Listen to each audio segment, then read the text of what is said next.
Cradle my true gate to me.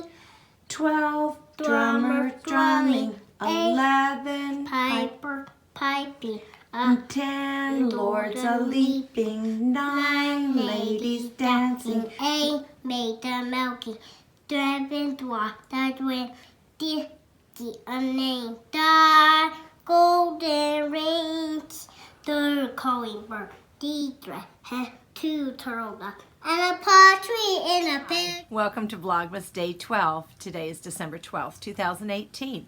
My name is Donna from Pickle Knitting, and I am here to share a short vlog with you with some children's literature following a theme and a felted ornament set that I have been making. So let's get started. The book I've been using to guide me through this vlog is The 12 Days of Christmas, the story behind the favorite Christmas song, and it's by Helen Heidel.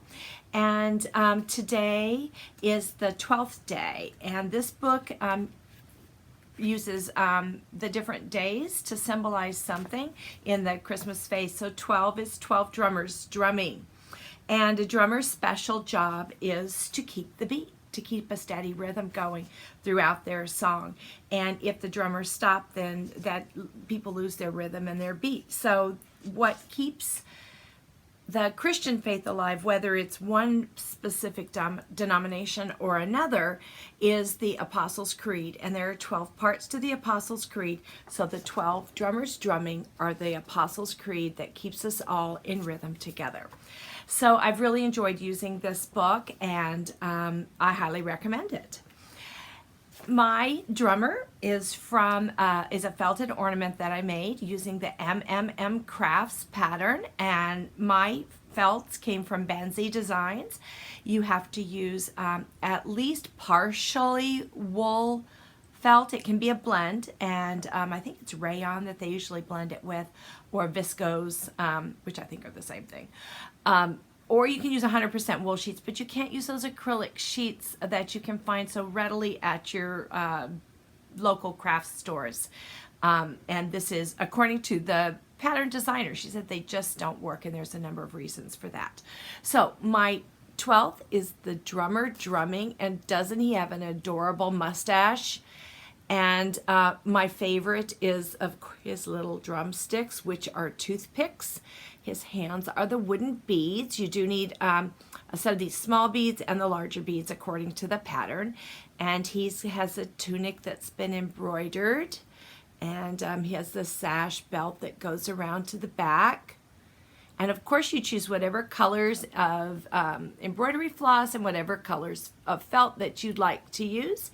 He has a little pom-pom atop his hat, and he's just as cute as can be. So this is the last in my series, but I forgot to show you one. I did mention at the beginning, of course there are 12 patterns, but 3 of them come with an additional pattern. The partridge has the partridge and a pear, and then for the 6 geese a laying, there's the goose on a nest, but also an egg. Well, the last day in her series, it's Lords a Leaping. And so she added a heart pattern to that. Well, when my order from following my book, it's 10 Lords a Leaping. So when I pulled the ornament off the tree, just did that whole day, didn't even think until today that the 12th day had an additional one, but it doesn't go with my number 12. And this is this heart. Of course, it's hanging from the cord just like all of the others. The back is plain, and you could put a year on it. In fact, you could make a new one every year and put it the new year on the current year on the back of your ornament. When you do run the pattern, because the patterns are done on a special kind of transfer paper that adheres to your felt, it prints 2 out, and I did not make the second one yet. I have the pieces because it prints out on the same sheet, but I will do another one. I'm just going to choose different colors. This happens to match the coloring of the Lord a Leaping, but you could then run another sheet through just of that page and have another 2 hearts. So there's a lot of uses then for that last pattern piece in her Lord a Leaping pattern. If you just ordered that one, you would get this as well. So there is my heart. So I had so much fun making these ornaments. They, you know, maybe it's not everybody's cup of tea, but for me it was just so much fun. So I do have a children's literature book to share, and I had mentioned I had a couple, but I've decided just to do the one today.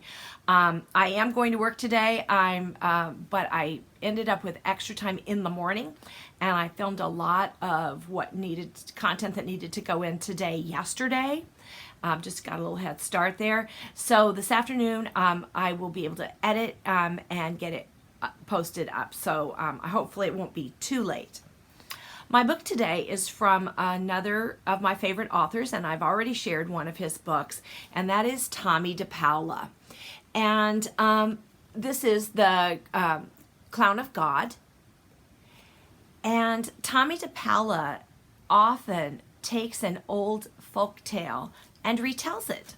Now, folk tales, folk means people, and tale is a story, so it's tales of the people. And these stories are ones that have been passed down through the oral storytelling tradition. And things that aren't written down, that are told just orally, change over time. And that's okay, that's fine. That's what develops a different story. It's different than a book that's written down. Once you've written it, it stays forever. And so that's nice, because now there are lots of writers who retell folk tales and write them down so we can all enjoy them. Well, this is one such story, and it's based on a French folk tale. And it's been retold many times, and Tommy DePaula used the version that he had heard as a child to tell this beautiful but sad story. So this may not be a book that you want to share with every child. I will tell you up front, there is the death at the end that could be very sad. Might not be the right time for everyone to hear that story, but it is a beautiful story. And it is the stories of Giovanni, who lives in Sorrento, Italy. And as a young boy, he is impoverished. He's an orphan child, and he's hungry, and literally begs for his food. But he does know how to juggle. And he starts juggling in front of a stand in the market. And after the crowd would gather to watch him, then the shop owner, or the stand owner, would sell more things because she had a crowd right outside of her booth. And so she would share with him some soup. So this is how he stayed nourished. Well, one day he saw a traveling group come, and he decides that's what he needs to do. He wants so much to be part of that. And he goes and asks the stage manager, or whatever they called him, I forget, the maestro. And he's, I don't have any need for a kid in rags, but he explains, he can help put things up and take things down, and that he can juggle. And so he says, well, okay, but I'll just give you a bowl of soup, no money. So he does. He becomes a traveling player with the troupe. So time goes on, and he gets better and better and better. He can juggle flames. Look, he's got 5 torches there. And his most famous act is that he does one ball at a time until he gathers balls, and it's a rainbow. And at the end, he adds a golden ball, and it the sun in the heavens is what he calls it. And that is the big crowd pleaser. Well, he decides, after being with that traveling group for a long time, he'll set out on his own. And one day, he is as he's leaving, he passes these brothers who explain to him that our founder, Brother Francis, says that everything sings of the glory of God. Why, even your juggling, said one of the brothers.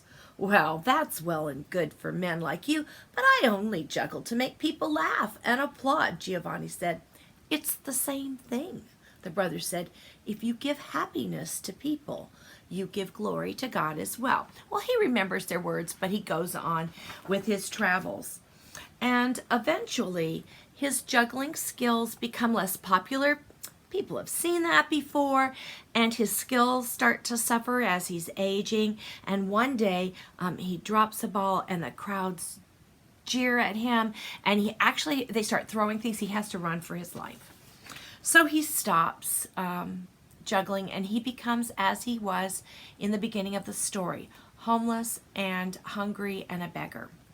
And he decides it's time just to go back home. And along his way, he passes that very monastery where the brothers belonged that had talked to him. So he goes in, and it happens to be Christmas Day.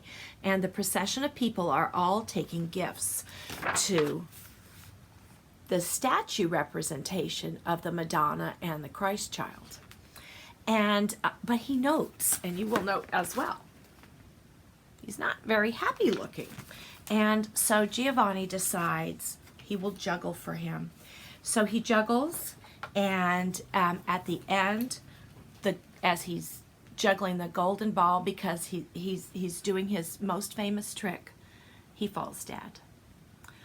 But the miracle that happens is that when you look at the statue, the golden ball has gone into his hands, and they're both smiling. So it was a minor miracle. So that is the story, and I've pretty much told the whole thing, or I did tell the whole thing, and I hope that this is something that might please some of the people out there. So that's our book for today. I have some tidbits at the end, which I filmed yesterday, and something at the beginning you've probably already seen, my little singer.